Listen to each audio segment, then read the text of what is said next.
So today's workout's kind of a little bit of conditioning. It's 4 blocks, 4 minutes each, and no rest during the block. We'll take a rest between each block, about a minute.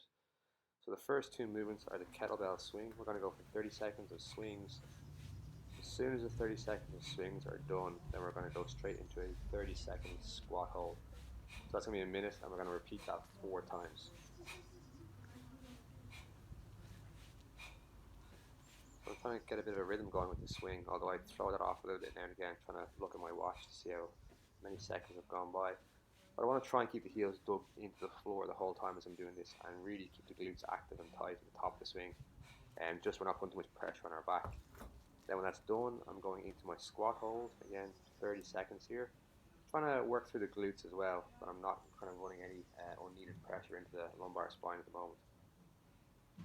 So again, I can rock a little bit side to side and try and push my knees out, trying to use this to open up the hips a little bit. But we can do that prying stretch as well, where you get the elbows inside of the knees and using the elbows to push the knees out just to stretch the hips a bit more. So when 30 seconds are done, we're back up and we're straight back into our kettlebell swings. So 4 rounds in total. We'll get about a minute rest then, and we'll move on to block number 2. So block number 2 is going to be dips. We're going to superset this with a front leaning rest and basically plank on the hands. So again, 30 seconds of dips here. What I want to do is keep my back close to the bench, so I'm not shooting my hips away.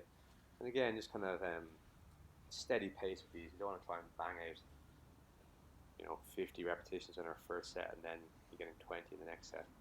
Just steady movement, kind of consistent tempo. When 30 seconds are up, then we're just going for a front leaning rest, aka plank position here. Again, I want to try and tuck the pelvis under, so a flat lower back. I'm not letting my hips sag to the floor. Hands under the shoulders on my tippy toes. I'm going to hold this for 30 seconds. And when this is done, then we're going to go back into our dips. Again, exact same format. We're looking for 4 rounds. And it's going to be 4 minutes then.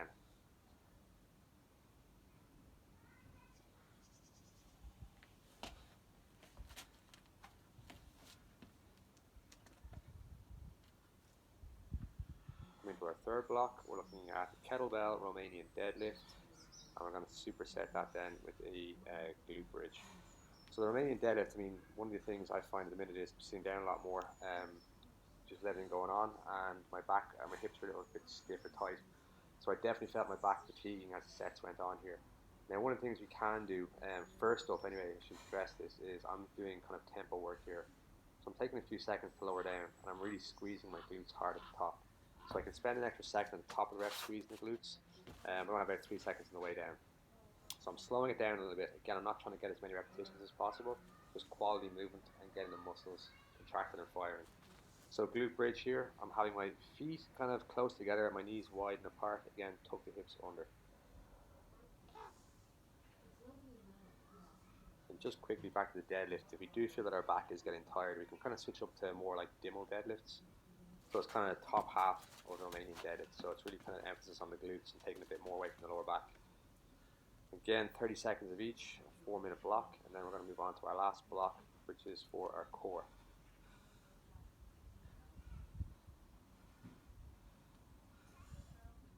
So block number 4, we're going to have 30 seconds of crunches, sit-ups. Then we're going to have 30 seconds of either a Deadbug or an RKC Plank. So for this one, I just alternated between each round. Started with the Deadbug and I went to the RKC Plank. This is one definitely where the kind of local muscular fatigue sets in. I really found my core getting tired on this one. Trying to, if you need to stop for a second on the crunches, do, but just try and take a minimal rest and get back into it. So 30 seconds of crunches. You see here then, I'm going to transition into the Deadbug, again pushing my lower back into the floor. When that's done then, 30 seconds, we're back into our crunches, and then what I did was I went on to the RKC Plank from there and just switched it up. So got 4 minutes here, so it's going to be 4 blocks, 4 minutes, 16 minutes, about a minute rest between each block as well too. So we're looking to get this done in around 20 minutes.